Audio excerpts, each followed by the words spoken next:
We're here today at the Calkins Lane Vineyard in the northern Willamette Valley, and today's demonstration is about pruning. Pruning is a little bit unique to sight in that there are two things. There are a couple different styles of pruning, number one, but equally as important is the structure that the vine lives on. So that also alters your thinking when you're going in to prune. Now, the trellis system that we have here is very common in the New World and in any new plantings in the Old World, and it is called vertical shoot positioning. And if you look closely, you'll see all these vertical shoots that go straight up and down, hence its name.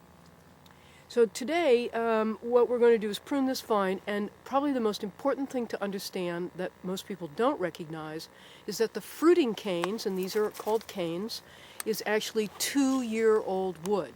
So it's not the new wood that grows every spring. In fact, it's the wood from the previous year. The importance of this is it means that not only this year's weather is important in the 2011 harvest, it's now February 2011, but last year's weather was equally as important in how this year, 2011, turns out, because you're using 2-year-old wood. So to start on this vine, the first thing you do, this is the cane, and this cane is taken off and a new one is laid down every year. It's called cane pruning for that reason.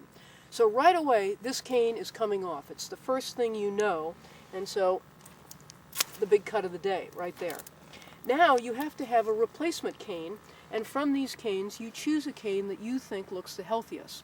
And that's a combination of, what would I call it?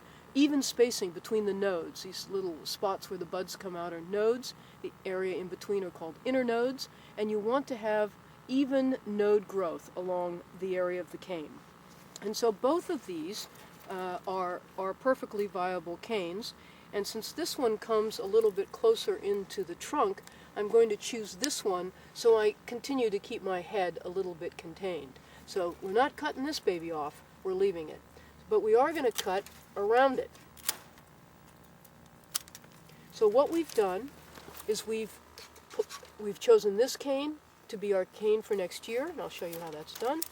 Normally this stuff, another crew would come by later and take off all this nonsense, but today we're going to do it together. And then we're going to take this cane, ew, a little tie in the way here.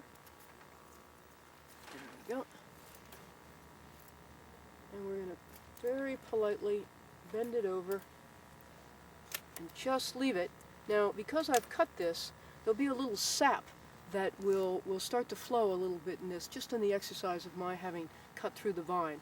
And it will soften this a little bit. So a crew will come by a day or two after and will actually tie this down after the sap has run a little bit and it's a little bit more supple, because it has to come all the way down here to this wire.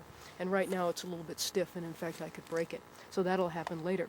But here is a vine pruned with next year's cane and 2 spurs, and you will continue to have growth from here and here that will all come up this year, and then will be available for vegetative growth, and then will be the fruiting canes for the following year, 2012. So it's a 2-year ongoing program.